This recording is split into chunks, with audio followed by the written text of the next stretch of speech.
డివైడర్కు జనసేన రంగులు. జగన్ హయాంలో అది గుడైన బడైన ఆఖరికి ప్రభుత్వ కార్యాలయమైన వైసీపీ రంగు పడక తప్పేది కాదు. ఇక్కడ కూడా విషయమేనా? నువ్వు మనిషివా ఇంకేమన్నా రాధాకృష్ణ?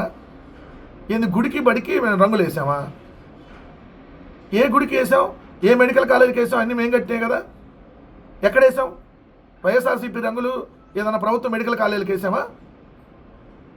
సచివాలయాలకు కూడా ఏదో ఒక రంగులు వేయాలి కాబట్టి రంగులకు సంబంధించిన దాంట్లో కొద్దిగా బ్లూ కలర్ ఉండేటట్టుగా వాళ్ళు సెలెక్ట్ చేసి వేశారు.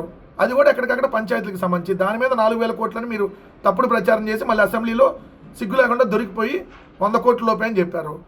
మీరు కదా వేసింది బాత్రూములకి, ఇంకేదో దానికి కూడా వేసింది మీరు వాటర్ ట్యాంకులకి. ఇప్పుడు వేస్తుంది ఏ రంగులు?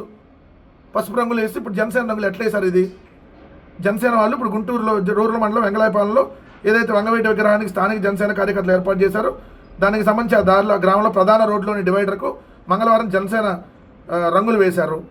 నెటిజన్లతో పాటు గ్రామస్తులు కూడా తప్పు పడుతున్నారు. ఎల్లో రంగులు కూడా వేస్తున్నారు. మరి దాన్ని తప్పు పట్టట్లేదా? అది కూడా రాయాలి కదా నువ్వు. జనసేనతో పాటు పసుపు రంగు వేస్తుందని కూడా తప్పు పడుతున్నారు. అన్నా క్యాంటీన్లకి ఏ రంగు వేశారు? అవి మీ తెలుగుదేశం వాళ్ళకి సంబంధించినయా లేదంటే ప్రభుత్వానికి సంబంధించినయా? మరి పసుపు రంగు తీసేయాలి కదా దానికి. ప్రతిదాన్ని వైఎస్ఆర్ కాంగ్రెస్ పార్టీ మీద పడి ఆడవటం కాదు కదా. నీవు నీ బతుకురు ప్రతిరోజు ఏడిపోతుకే కదా. ఇప్పుడు వీళ్ళేసింది ఇప్పుడు ఆనందం ఉందా? మరి ఏం చర్యలు తీసుకుంటారు? ఈగో చాలా చోట్ల వేస్తున్నారు అట్టానే తెలుగుదేశం రంగులు లేదా జనసేన రంగులు. ముందు దాని మీద రాయి వార్త.